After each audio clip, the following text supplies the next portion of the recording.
मैं हूँ डॉक्टर राजेश कुमार शर्मा, सह आचार्य समाजशास्त्र, राजकीय महाविद्यालय बहरोड।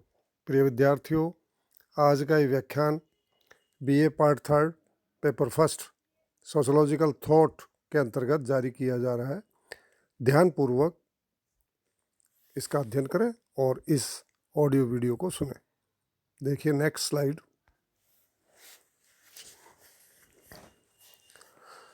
द्वंद्वात्मक भौतिकवाद, डायलेक्टिकल मटेरियलिज्म। मार्क्स के चिंतन में द्वंद्वात्मक भौतिकवाद सबसे महत्वपूर्ण तथा आधारभूत अवधारणा है। उसके किसी भी विचार को द्वंद्वात्मक भौतिकवाद से अलग करके नहीं समझा जा सकता। द्वंद्वात्मक भौतिकवाद को समझने से पहले इनके शाब्दिक अर्थ को समझना आवश्यक है। द्वंद्वात्मक भौतिकवाद में दो प्रमुख दशाओं अथवा अवधारणाओं का समावेश है, द्वंद्व तथा भौतिकता। द्वंद्व का सामान्य अर्थ दो दशाओं अथवा स्थितियों के बीच परस्पर संघर्ष होना है। भौतिकवाद एक ऐसी दशा है जिसमें व्यक्ति का चिंतन उसके द्वारा किए जाने वाले कार्य तथा प्रेरणाएं भौतिक दशाओं से प्रभावित होने लगती है। दूसरे शब्दों में, जब हम भौतिक अथवा आर्थिक शक्तियों को ही प्रत्येक घटना का कारण और परिणाम मानने लगते हैं, तब इसी दशा को भौतिकवाद कहा जाता है।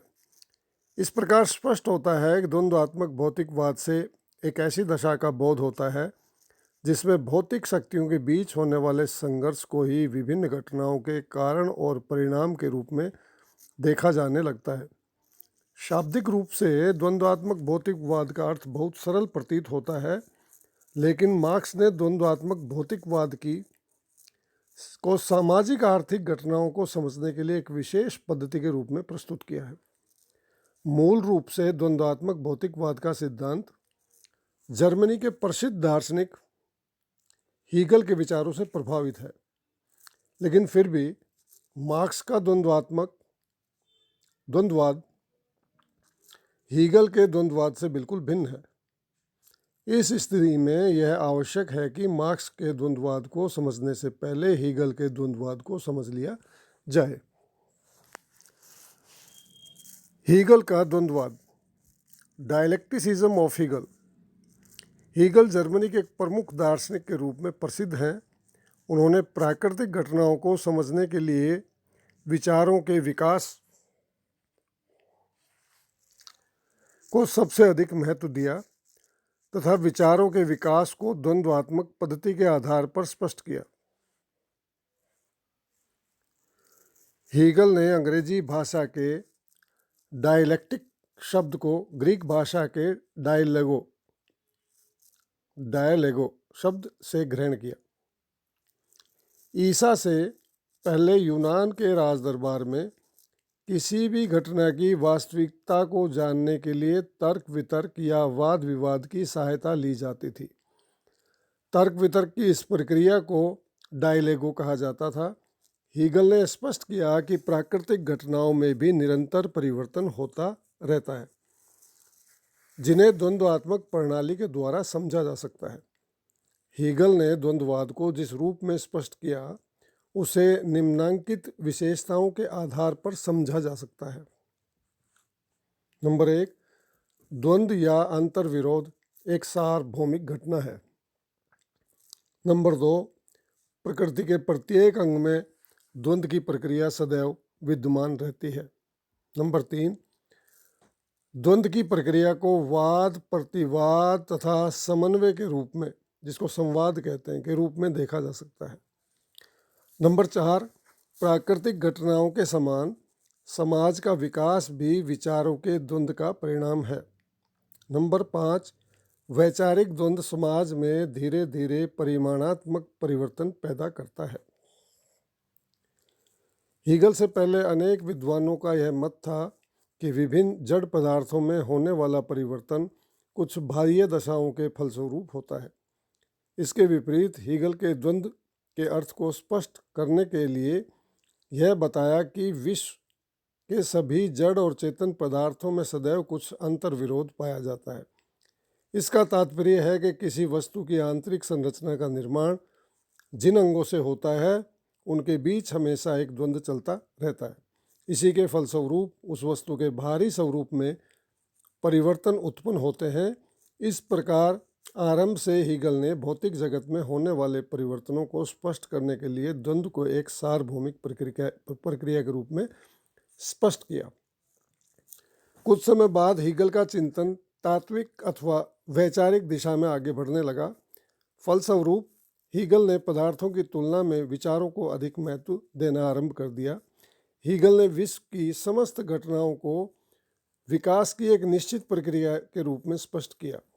उनके अनुसार विकास की यह प्रक्रिया कुछ तार्किक नियमों से प्रभावित होती है। विचारों में होने वाला परिवर्तन ही वह तार्किक नियम है जिसकी सहायता से मानव समाज में होने वाले परिवर्तन को भी समझा जा सकता है। इस तार्किक नियम को वाद थीसिस, प्रतिवाद एंटीथीसिस तथा समन्वय संवाद सिंथेसिस के रूप में देखा जा सकता है। वाद, प्रतिवाद तथा समन्वय की अवधारणा को हीगल ने फिक्टे से ग्रहण किया था, जिसमें फिक्टे के वाद, प्रतिवाद और समन्वय को तर्क की 3 अवस्थाओं के रूप में स्पष्ट किया था। अपने द्वंद्ववाद को स्पष्ट करते हुए हीगल ने बताया कि प्रत्येक घटना अथवा वस्तु का आरंभ एक विशेष विचार से होता है जिसे हम वाद कहते हैं। इस विचार या वाद में कुछ कमियां होने के फलस्वरूप अनेक विरोधी विचार जन्म लेने लगते हैं। यही प्रतिवाद की दशा है। जब वाद और प्रतिवाद के रूप में विचारों में द्वंद्व आरंभ हो जाता है तो इसके समाधान के रूप में एक नई दशा उत्पन्न होती है जिसे समन्वय संवाद की दशा कहा जाता है। समन्वय संवाद की इस दशा में वाद और प्रतिवाद के तत्वों का भी कुछ सीमा तक समावेश रहता है, लेकिन फिर भी समन्वय संवाद की यह दशा स्थायी नहीं होती। इसका कारण है कि कुछ समय बाद समन्वय संवाद की दशा वाद का रूप ले लेती है तथा इसका पुनः प्रतिवाद होने लगता है। इस नए वाद और प्रतिवाद के बीच पुनः द्वंद्व होने के समन्वय की एक नई दशा उत्पन्न हो जाती है। यह नया समन्वय अपने से पहले के समन्वय से कुछ उन्नत प्रकृति का होता है। हीगल के इस विचार को सरल शब्दों में समझने के लिए यह कहा जा सकता है कि विश्व की विभिन्न घटनाओं को संचालित करने के लिए जो कार्यक्रम सबसे पहले प्रस्तुत किया जाता है उसे हम वाद कहते हैं। यह कार्यक्रम सभी के लिए अनुकूल न होने के कारण धीरे धीरे उनका विरोध होने लगता है। यह प्रतिवाद की दशा होती है। इस वाद और प्रतिवाद के बीच द्वंद्व होने के से किसी नए कार्यक्रम को स्वीकार कर लिया जाता है जो समन्वय की दशा होती है। कुछ समय बाद समन्वय की दशा का भी प्रतिवाद आरंभ हो जाने के कारण एक नया समन्वय अस्तित्व में आता है जो अपने से पहले के समन्वय से उच्च कोटि का होता है। वाद, प्रतिवाद तथा समन्वय की यह प्रक्रिया सदैव चलती रहती है तथा इसी के फलस्वरूप मानव समाज में प्रगति का क्रम घटित होता रहता है। हीगल ने स्पष्ट किया कि विचारों से ही वास्तविक जगत का निर्माण होता है। इसका तात्पर्य है कि मानव जाति का विकास विचारों के द्वंद्व का ही परिणाम है। हीगल ने इस बात पर भी बल दिया कि विचारों में होने वाला द्वंद्व समाज में धीरे धीरे परिमाणात्मक परिवर्तन क्वांटिटेटिव चेंज उत्पन्न करता है। इसका अर्थ है कि वाद और प्रतिवाद के द्वंद्व के फलस्वरूप समन्वय के रूप में स्थापित होने वाली दशा एक लंबा समय लेती है। जैसे जैसे समन्वय की एक विशेष दशा के बाद समन्वय की आगामी नई दशाएं स्थापित होती जाती हैं, समाज में परिमाणात्मक विकास स्पष्ट होता जाता है। अपने इस द्वंद्ववाद के आधार पर हीगल ने बताया कि हमारा संपूर्ण विश्व विचारों का ही प्रतिबिंब है। उनके शब्दों में, इतिहास तर्क से लेकर स्वयं अपनी चेतना की ओर होने वाला विकास है। इससे स्पष्ट होता है कि सभ्यता का प्रत्येक चरण वाद और प्रतिवाद के द्वंद्व के बीच बनने वाली समन्वय की एक नई दशा होती है। इस प्रकार विचारों में होने वाली द्वंद्वात्मकता डायलेक्टिसिज्म के आधार पर ही सामाजिक विकास को समझा जा सकता है।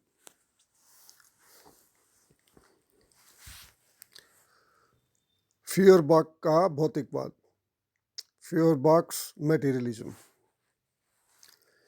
हीगल तथा उनके अनुयायियों के अतिरिक्त मार्क्स का द्वंद्वात्मक भौतिकवाद फ्यूयरबाख की भौतिकवादी विचारधारा से भी प्रभावित हुआ। फ्यूयरबाख ने अपनी पुस्तक ईसाई धर्म का सार इसेंस ऑफ क्रिश्चियनिटी 1841 में धार्मिक विश्वासों को ऐसे अलगाववादी तथ्यों के रूप में स्पष्ट किया जो लोगों को वास्तविकता से दूर ले जाते हैं। उनके अनुसार धर्म ही व्यक्तियों का शोषण करता है। हमें अपने अतीत और भविष्य को समझने के लिए हीगल द्वारा बताई गई निरपेक्ष आत्मा की जगह दूसरे व्यक्तियों के साथ स्थापित होने वाले संबंधों को जानना आवश्यक है। इसका तात्पर्य है कि निरपेक्ष आत्मा संबंधी विचारों की तुलना में भौतिक जगत अधिक महत्वपूर्ण है। इस प्रकार फ्यूयरबाख ने धर्म का विरोध करने के लिए अलगाव, एलिनेशन की जो अवधारणा प्रस्तुत की है, उसका मार्क्स के चिंतन पर गहरा प्रभाव पड़ा।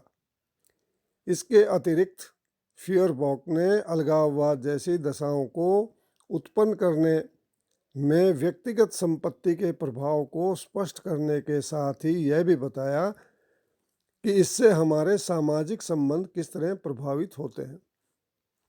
इस तरह फ्यूयरबाख ने विचारों के स्थान पर सामाजिक संबंधों की विवेचना भौतिक पदार्थों के आधार पर की। स्पष्ट है कि मार्क्स ने हीगलवादी विचारों से द्वंद्वात्मक प्रणाली को ग्रहण किया, जबकि फ्यूयरबाख के विचारों से भौतिक पदार्थों के प्रभाव को समझना या समझकर एक नया सिद्धांत प्रस्तुत किया जिसे हम द्वंद्वात्मक भौतिकवाद कहते हैं। प्रिय विद्यार्थियों, कार्ल मार्क्स के द्वंद्वात्मक भौतिकवाद पर हीगल और फ्यूयरबाख के विचारों का बहुत महत्व पड़ा।